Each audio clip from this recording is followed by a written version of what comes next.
Hello बच्चों, आप सब कैसे हैं? वेरी गुड, शाबाश। बच्चों, क्लास 10th का लाइट का चैप्टर हम लोगों ने कंप्लीट किया। उससे रिलेटेड ये अगला ही चैप्टर है, human I and colourful world. Human I and colourful world. उसमें सबसे पहले हम लोग ह्यूमन आई की बात करते हैं। ह्यूमन आई का स्ट्रक्चर देखेंगे और ह्यूमन आई है क्या चीज उसकी बात करेंगे और उसके सभी पार्ट्स का रोल क्या है, एक एक रोल के बारे में आज हम लोग बात करेंगे। ओके बच्चों, आई क्या है? आई अगर हम लोग फिजिक्स के हिसाब से डिफाइन करें, it is natural optic device. I is it is natural optic device. Nature की बनाई हुई एक डिवाइस है। ऑप्टिक का मतलब लाइट, जो कि लाइट के ऊपर काम करती है, इसलिए उसको नाम दिया गया ऑप्टिक डिवाइस।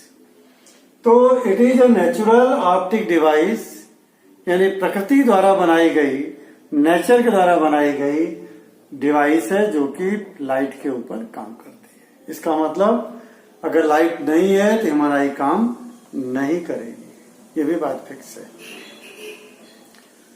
तो ह्यूमन आई के अंदर जो है क्या क्या होता है, वो सभी पार्ट्स के बारे में हम लोग बात करते हैं। यानी एक तरह से बात फिक्स हो गई कि हमारी जो ह्यूमन आई है, it function is based on the light. Light के ऊपर ही बेस्ड इसका फंक्शन है। एक एक पार्ट को हम लोग लेते हैं। बच्चों, सबसे पहले जो मेन और सबसे इंपॉर्टेंट पार्ट है ह्यूमन आई में, एक लेंस होता है इस तरह से। ये है कॉन्वेक्स लेंस। किस तरह का है? लेंस। लेंस बना किसका है और इसका काम क्या है? बना हुआ है, it is a kind of transparent protein. किसका बना हुआ है? एक तरह के ट्रांसपेरेंट प्रोटीन का बना हुआ है। कौन? लेंस हमारा। यहां पर लिख लेते हैं लेंस के बारे में थोड़ी सी बातें, एक एक बात करते जाते लिखते हैं। It is made up of transparent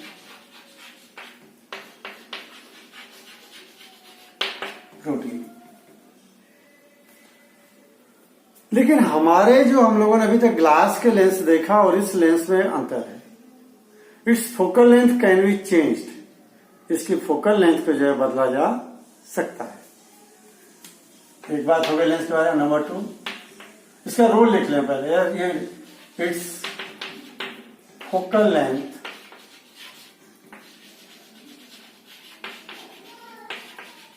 can be changed with the help of ciliary muscles। अभी मैं समझाऊंगा आपको कि सिलियरी मसल्स कैसे काम करते हैं और क्या है सिलियरी मसल्स। सिलियरी मसल्स की मदद से इसकी फोकल लेंथ को बदला जा सकता है। दूर का चीज देखनी है कि पास की चीज देखनी है, उस हिसाब से अपने आंख जो है उसको एडजस्ट करती है। तीसरी बात, इट फोकल, इट मतलब lens. Lens focus image. Lens क्या करता है? फोकस करता है इमेज को ऑन रेटिना। रेटिना हमारे आंख के अंदर पर्दा है जिसके ऊपर जो है इमेज को ये फोकस करता है। लेंस के बारे में 3 बातें आपको बता दिया। It is made up of transparent protein. इसकी फोकल लेंथ चेंज हो सकती है और ये इमेज को कहां फोकस करता है? रेटिना पे। रेटिना एक तरह से आंख का पर्दा, उसके बारे में भी बात करेंगे। अब देखिए, ये जो लेंस हमारा, it is connected with the ciliary muscles, ciliary muscles.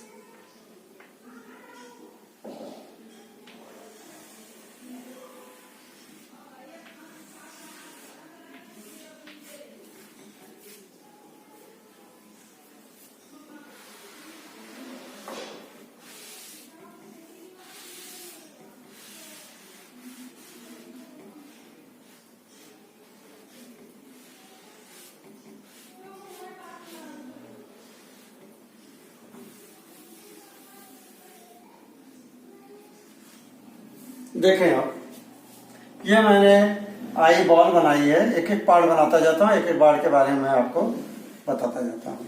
अभी लेंस के बारे में बात हो गई। Now we talk about the ciliary muscles.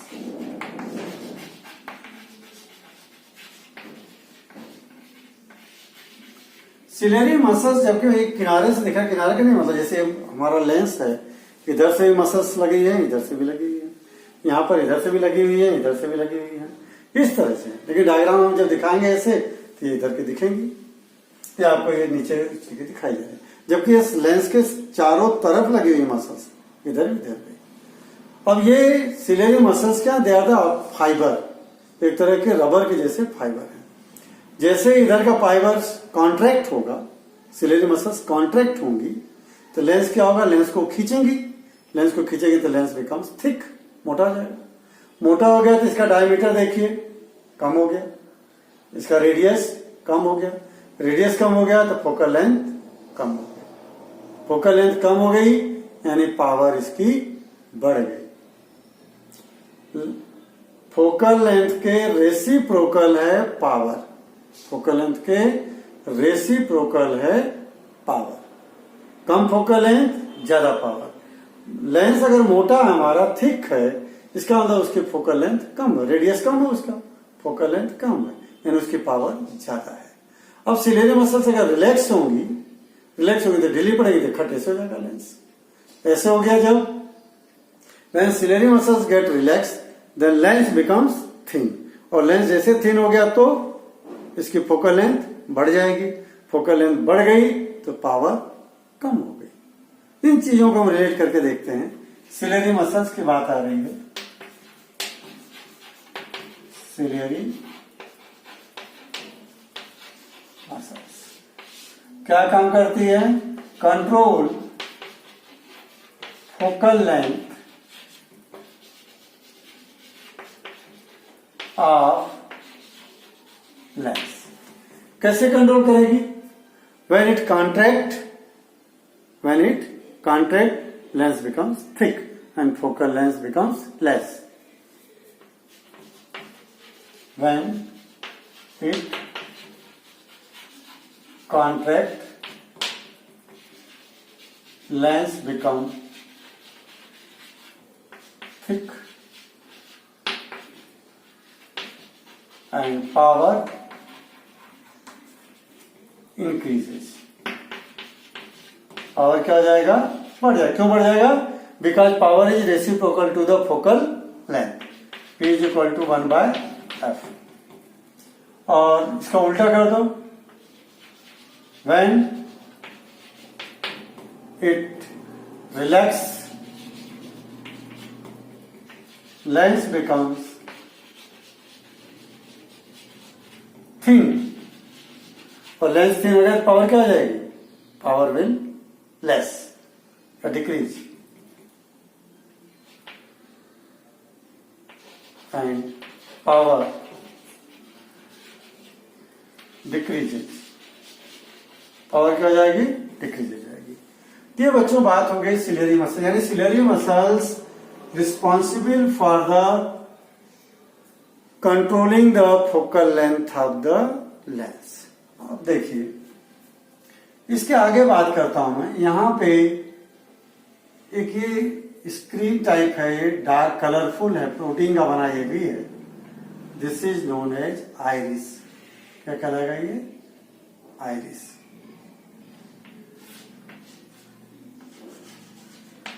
थोड़ा आइरिस की बात को मैं समझाऊं आपको। आपके आंख में जो गोल काला वाला हिस्सा दिख रहा पूरा, और उसके अगल बगल में सफेद वाला है, वो सब आइरिस है। आइरिस के बीचों बीच में एक छोटा सा छेद है जिसको हम नाम देते हैं प्यूपिल। इसको नाम क्या देते हैं? प्यूपिल। ये प्यूपिल। अगर आइरिस बनाऊं मैं,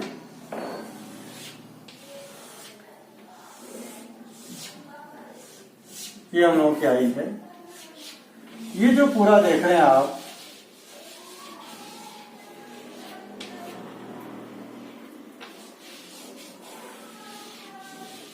ये आइरिस और ये प्यूपिल। ठीक वैसे ही जैसे आइरिस की मसल्स कॉन्ट्रैक्ट होंगी, सब तरफ खींचेंगी, तो प्यूपिल की साइज बड़ी हो जाएगी, और आइरिस की मसल्स रिलैक्स होंगी तो प्यूपिल की साइज छोटी हो जाएगी। अब कब बड़ी करना, कब छोटी करना है? जब लाइट कम हो तो आप प्यूपिल की साइज बड़ी कर दो ताकि रोशनी ज्यादा आए तो दिखाई देनी चीजें। जब लाइट ज्यादा हो, प्यूपिल की साइज छोटी कर दो ताकि ज्यादा लाइट आंखों में ना आए, जिससे आंखें हमारी डैमेज ना हो। तो देखिए, इसको फिर से एक बार बता रहा हूं मैं। तो आइरिस क्या करता है? Iris control size of प्यूपिल। प्यूपिल की साइज को कंट्रोल करेगा कौन? Iris. How? When it contract it's size increases. इसकी साइज क्या होगी? इंक्रीज होगी। एंड व्हेन रिलैक्स साइज, जब वो रिलैक्स होगी तो उसकी साइज क्या होगी? डिक्रीज होगी। तो बच्चों, आइरिस जो है प्यूपिल की साइज को कंट्रोल करता है, और कब बड़ा करना, कब छोटा करना है। जब ब्राइट लाइट में होंगे, साइज ऑफ प्यूपिल इज डिक्रीज्ड। जब डिम लाइट में होंगे, साइज ऑफ प्यूपिल इज इंक्रीज्ड। इसीलिए आपने देखा होगा, जब अगर आप धूप में से कमरे में आते हैं, थोड़ी देर के लिए आपको दिखाई नहीं देता। We cannot see the object present in the room. Why? Because when we are in the light, when we are in bright light या in the sun से मतलब धूप में, then there is more light, so the size of pupil is small, so that less light can enter in our eye. And but when we come in the room, since the size of pupil is very small, so less light enter in our eye and we are unable to see the object. After some time, iris adjusts the size of pupil and then light comes in our eye. Then we are able to see in the room. ये बड़ा ही important question है, इसको आप लोग करेंगे। ये बात समझ आएगी। आइरिस क्या है? Control size of प्यूपिल। When it contract it's size increases and when relax size decreases. और कब रिलैक्स होगी, कब कॉन्ट्रैक्ट होगी, ये बात आपको याद रखना पड़ेगा। जब हम कहा जाएंगे ब्राइट लाइट में, तब क्या होगी? वो रिलैक्स होगी। जब हम डिम लाइट में रहेंगे, तब क्या होगी? वो कॉन्ट्रैक्ट होगी। प्यूपिल क्या करता है? प्यूपिल allow light to enter in our eye. प्यूपिल का रोल भी लिख लो। इट इज होल, एक तरह का छेद है हमारे आंख में। यही एक होल है जिसके थ्रू हमारे आंखों में लाइट जाती है, अदरवाइज कोई जगह से लाइट एंटर नहीं करती। It is a hole, through it light enter in our body, in our eyes. हमारे आइज के अंदर यहीं से लाइट एंटर करती है। क्लियर? ये बात हो गई प्यूपिल की। प्यूपिल और आइरिस के बाद है बच्चों, देखें जरा, इसके फ्रंट में एकदम सामने ट्रांसपेरेंट मेम्ब्रेन होती है। It's name is the cornea.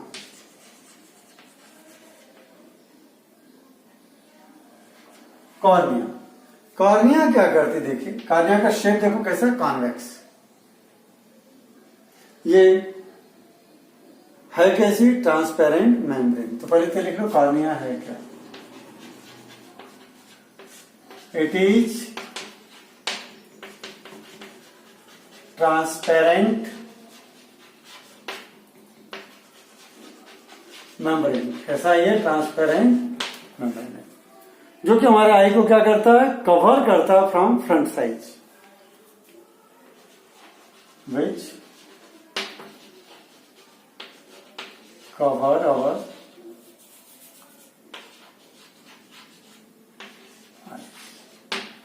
ठीक। लेकिन एक चीज ध्यान रखना आप कि जो कॉर्निया है इसके दो काम है, role. Converge light rays maximum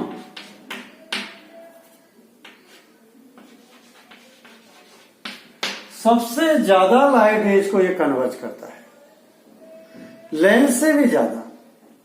यानी लाइट को फोकस करने का काम कॉर्निया का भी है। क्योंकि इसका शेप कैसा है, कॉन्वेक्स, इसलिए भी लाइट रेज को कन्वर्ज थोड़ा ये करेगा, थोड़ा लेंस करेगा, ठीक है, तब जाकर के इमेज रेटिना पे बनती है। तो कन्वर्ज लाइट रेज मैक्सिमम। और नंबर 2, बच्चों में बहुत ही आईएमपी क्वेश्चन है, ये आईएएस के एग्जाम में भी पूछा गया है। Which part of I converge the light rays maximum. तो ऑप्शन में लेंस था, कॉर्निया था, एक्वस ह्यूमर था, नन ऑफ द अबव थे। तो यहाँ कौन सा ऑप्शन सिलेक्ट करना था हमको, कॉर्निया। बच्चों इसके बाद एक और रोल है इसका, it prevent entering of foreign matter in our eye. Foreign matter in our eye. आंख में कोई भी बाहर का मैटर, कचरा है, कीड़े मकोड़े हैं, डस्ट है, उनको अंदर आने से रोकेगा, क्योंकि सामने फ्रंट में। अब इसके ऊपर हमारे आई लीड होती है, जो पलक जिसको कहते हैं, कॉर्निया के बाहर पलक जो है, कोई चीज आती है तो उसको पूरे आंख को हमारे प्रोटेक्ट करती है, जिसको आई लीड के नाम से जानते हैं। बच्चों ये फ्रंट पोर्शन हो गया आईज का हमारे। अब थोड़ा धीरे धीरे पीछे की तरफ आते हैं इसके। देखें फ्रंट में भी लेंस और कॉर्निया के बीच में फ्लूइड भरा हुआ है। It is known as aqueous humour.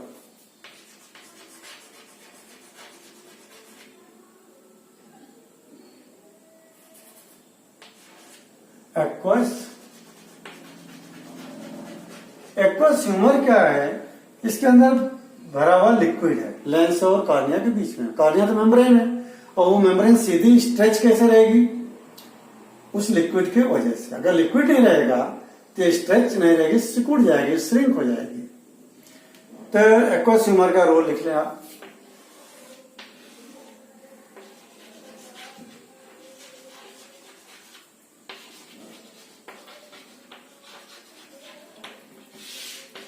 It is a fluid filled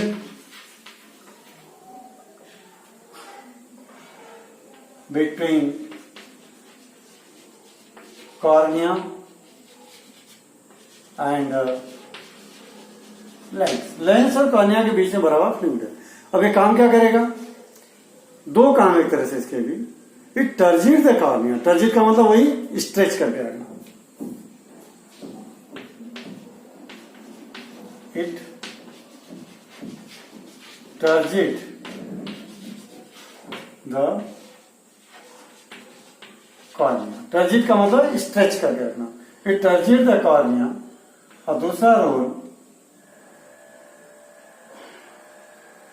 हाँ, इट आल्सो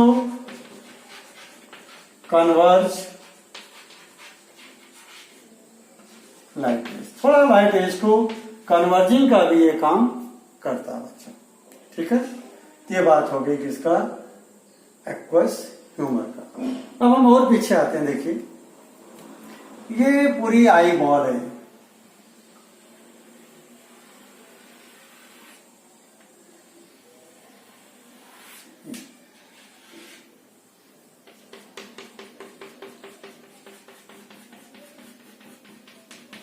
कई मेम्ब्रेन की बनी होती है, 3 मेम्ब्रेन्स की आई बॉल की लेयर होती है। तो हमारे बुक में ऐसा नाम आपको याद करने की जरूरत अभी नहीं है 10th लेवल पे, लेकिन ये 3 मेम्ब्रेन की बनी हुई होती है आई बॉल। आई बॉल के अंदर जो है यहाँ पे फ्लूइड भरा हुआ है, this is known as vitreous humour. क्या नाम इसका,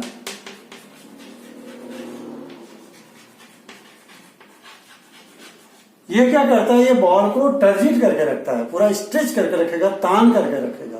अगर ये कम हुआ तो बॉल क्या होगी, श्रिंक हो जाएगी, और ये ज्यादा हुआ तो एक्सपांड हो जाएगी। तो इसका भी रोल याद रखें, it turgid the eye ball, turgid eye ball, ये इसका रोल हो गया सीधा, टर्जिट द आई बॉल।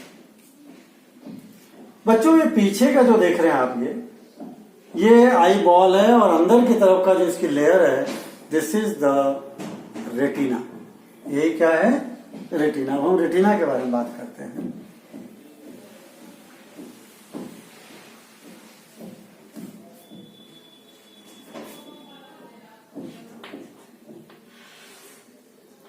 यह है retina. Retina acts as a screen, पर्दे का काम करते हैं, यहीं पे इमेज रिसीव होती है। On it real and inverted image is found.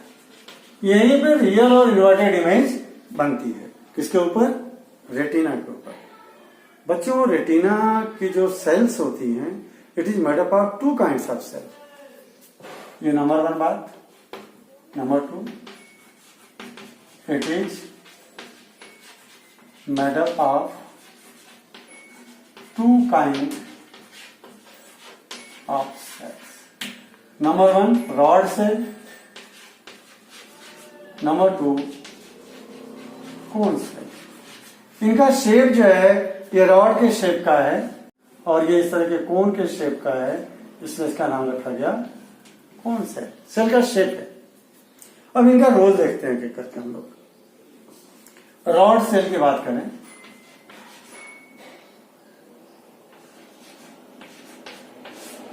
It is sensitive for intensity of light. It is sensitive for intensity of light.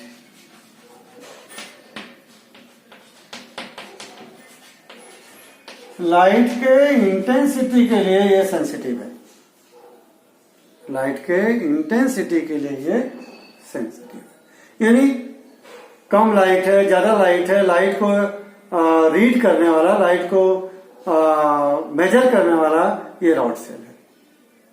बच्चों अगर रॉड सेल कम मात्रा में है या अनहेल्दी है, person is unable to see in the dim light. जैसे शाम ढलती है, जिनके रॉड सेल प्रॉपर नहीं है, जिनकी वीक है, they are unable to see the object in dim light. इसी बीमारी को हम कहते हैं night blindness. It is known as night blindness. और जिनकी रॉड सेल हेल्दी हैं, बहुत ज्यादा मात्रा में है, they can see in the dim light. कम रोशनी में भी वो लोग देख सकते हैं। यानी रात में सोचो, बोलते हैं उल्लू को जो है रात में दिखता है, दिन में नहीं दिखता, ऐसा नहीं है। उसकी रॉड सेल इतनी ज्यादा है उल्लू के अंदर कि कम रोशनी को भी वो कैच करके आराम से इजीली देख लेते हैं। लेकिन वही रॉड सेल की ज्यादा होने की वजह से जो दिन की लाइट है उसके लिए एकदम फ्लश टाइप लगता है, कि अगर मैं आंख खोलूंगा तो इतनी लाइट आएगी तो मेरी आंख डैमेज हो जाएगी, इसलिए वो दिन के समय अपनी आंखों को बंद करके रखता है, जबकि उसमें रॉड सेल बहुत ज्यादा है। क्लियर? ऐसा नहीं कि दिन में नहीं देख पाएगा, दिन में अगर लाइट कम होगी, बादल हो पूरी तरह से, तो दिन में भी थोड़ा दिखता है, और रात में तो पूरा दिखता है, क्योंकि थोड़ी भी लाइट रहेगी तो पूरा डिटेक्ट कर लेता है। दिन में तो अपनी आंखें खोलता नहीं है कि डरता रहता है अगर तेज रोशनी आ गई तो मेरी आंखें डैमेज हो जाएंगी। जैसे हम लोग गाड़ी में जाते हैं ट्रैफिक में, रात में अगर चला रहे हैं गाड़ी, अचानक ट्रक की लाइट तेज आ जाए तो हम आंखें अपनी बंद कर लेते हैं और ऐसे में एक्सीडेंट हो जाता है। आंखें क्यों बंद करते हैं? कि अगर तेज रोशनी गई तो आंखों को डैमेज कर देगी। ओके, ये रॉड सेल की बात हो गई। सेम ऐसे मैं बात करता हूं कोन सेल की।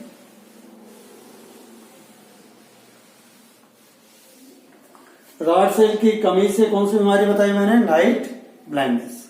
ये याद रखना आप लोग, नाइट ब्लाइंडनेस। और नाइट रॉड सेल को हेल्दी करना है, we should take vitamin A healthy food material. Vitamin A से रिच फूड आइटम हमको खाना चाहिए, जैसे कि पपाया, पालक, ये चीजें जो है, और नॉन वेज में जो अगर फिश, इनमें जो है विटामिन ए बहुत ज्यादा होती है। और सब्जियां हरी कोई भी खाए, थोड़ी बहुत विटामिन ए उसमें से हमको मिलती है, फ्रूट से, पीले फ्रूट से हमको मिलती है। बच्चों, कोन सेल जो है, it is sensitive for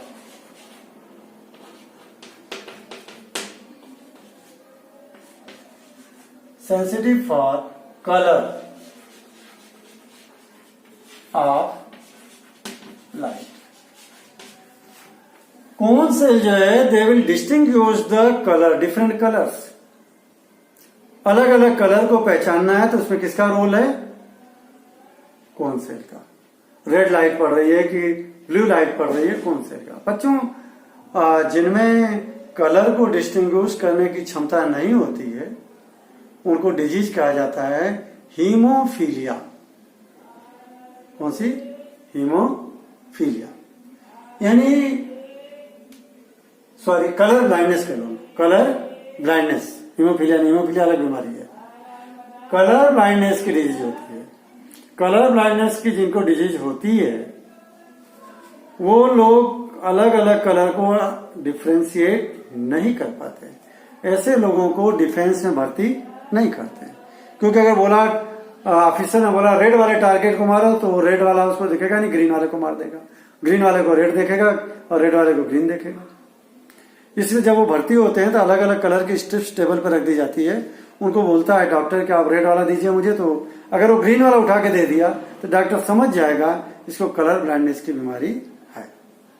colour blindness की बीमारी हमारे जॉन डाल्टन को भी थी, इसलिए इस बीमारी को उनके रिगार्ड में बहुत दिनों तक डाल्टनिज्म के नाम से जानते थे। किस नाम से? डाल्टनिज्म के नाम से जानते थे। तो बच्चों, ये बात हो गई। अब एक और इसका मेन पार्ट है, उसकी बात करता हूं मैं। ये रेटिना लेवल आने दो।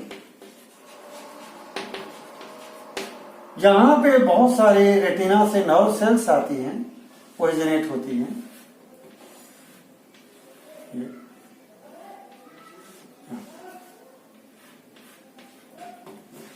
ये इनको बोलते हैं optic nerve.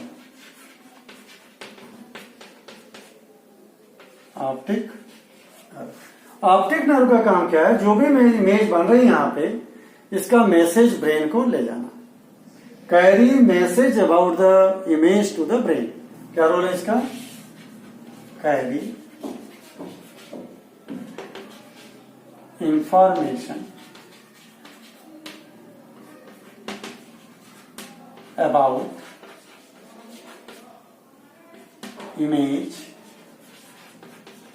to the brain. Then brain see the image. देखो कितनी बड़ी बात लिखी मैंने। Then brain see the image. Actual में देखने का काम ब्रेन ही करता है। भले अगर ये जिसकी ऑप्टिक नर्व डैमेज हो जाए, भले पूरी आई है, he is unable to see the object, कुछ नहीं देख सकता क्योंकि ब्रेन तक वो मैसेज पहुंची नहीं रहा है। इसलिए देखने का काम कौन कर रहा है? ब्रेन। आई का तो काम है केवल इमेज को यहाँ रिसीव कर लेना। इमेज आ गई, उसकी इंफॉर्मेशन ऑप्टिक नर्व ले जाके कहां पहुंचा देगी? ब्रेन को, और ब्रेन ही उसको उल्टी इमेज को सीधी करके आपको दिखाता है। बच्चों यहीं पे छोटी सी एक बात और है, ये कंप्लीट होने के बाद ऑप्टिक नर्व के बाद कई बुक्स में, यहाँ हमारे एनसीईआरटी में तो नहीं है, यहाँ पे एक येलो स्पॉट करके दिखाया जगह।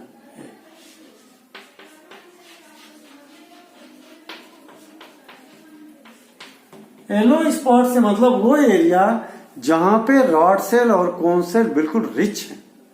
एरिया विच है एरिया ऑफ रेटिना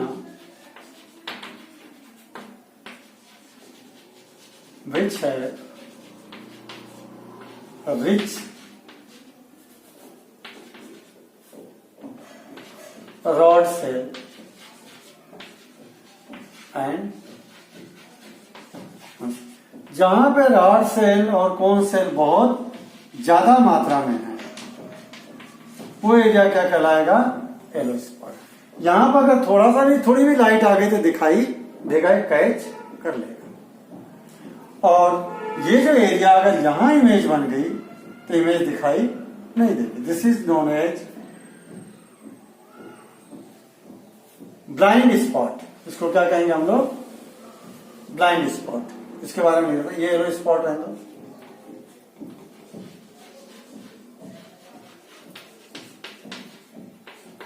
और ये ब्लाइंड स्पॉट। बच्चों अगर ब्लाइंड स्पॉट का मतलब है there is no retina and rod cell. If image is found here we are unable to see the image. Have no rod cell and cone cell. Rod cell और cone cell को देख नहीं सकते, ठीक? यानी यहां पे कोई बनी, यहां पर रॉड सेल और कोन सेल होती ही नहीं है और यहां इमेज बन गई तो we can not see, we can not see if image is found here. यहां अगर इमेज बन गई तो हम लोग देख नहीं सकते। बच्चों ह्यूमन आई का पूरा स्ट्रक्चर बता दिया मैंने, एक एक पार्ट का नाम भी बताया, डिफाइन भी बताया, उनका रोल भी बताया मैंने आपको। अब दो छोटी छोटी डिफाइन लिख लो, तीन, उसको समझ लो, वो भी बड़ी इंपॉर्टेंट है वो डिफाइन।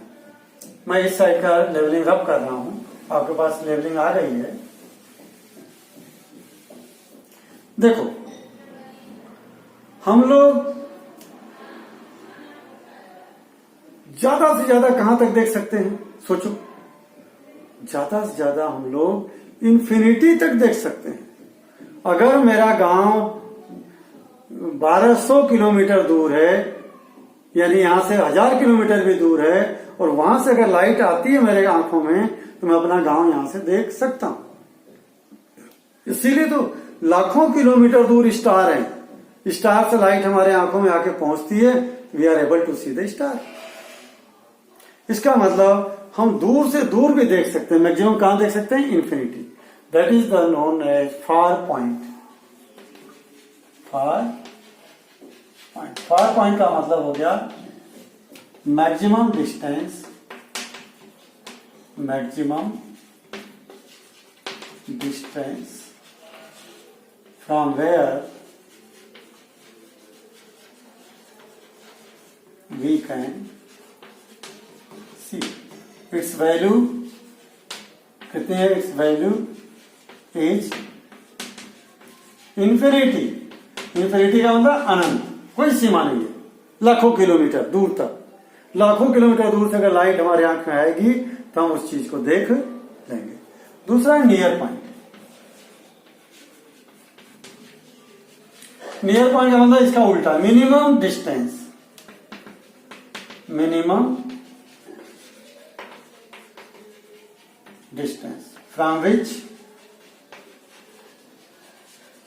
we can see। और इसकी वैल्यू कितनी है? इट्स वैल्यू इज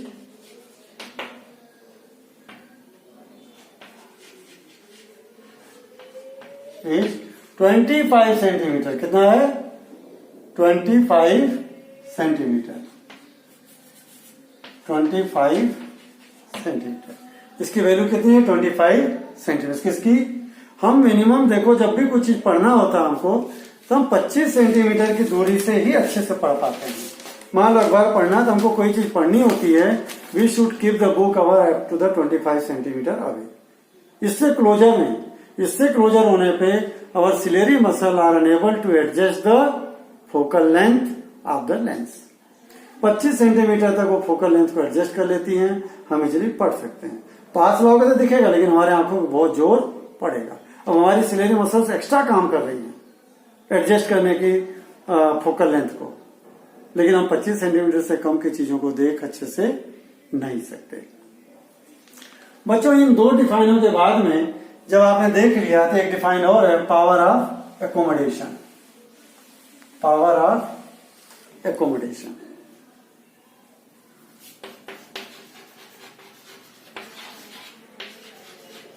एकोमोडेशन इसका सिंपल मीनिंग है एकोमोडेट करना। एकोमोडेट का मतलब रखने की जगह देना।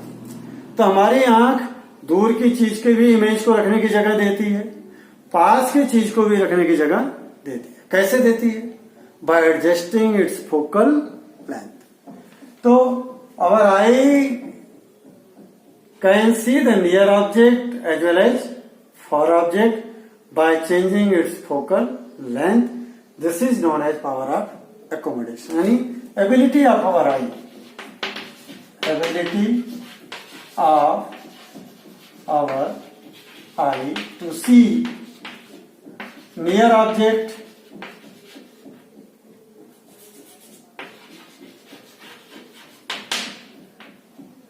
as well as